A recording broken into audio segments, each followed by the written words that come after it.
What is your name, which is your name, कौन सा sentence ठीक है?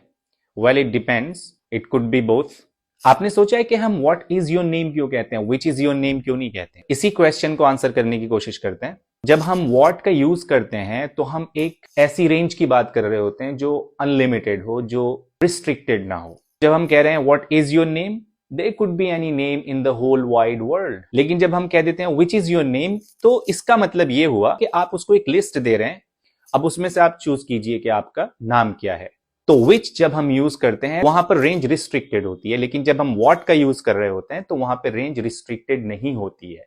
फॉर एग्जाम्पल, आपका भाई आपसे कहे I am going to the market, और आप उससे पूछते हैं what will you buy from there। now you are using what, why? Because the range is unlimited।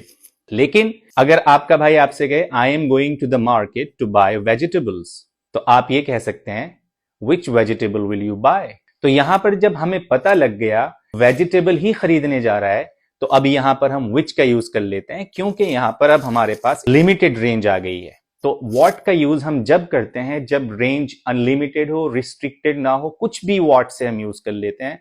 लेकिन जब हमारे पास एक सिलेक्टेड रेंज है तो हम विच का यूज करते हैं। होप आपको व्हाट और विच के बीच का जो डिफरेंस है वो समझ में आया होगा।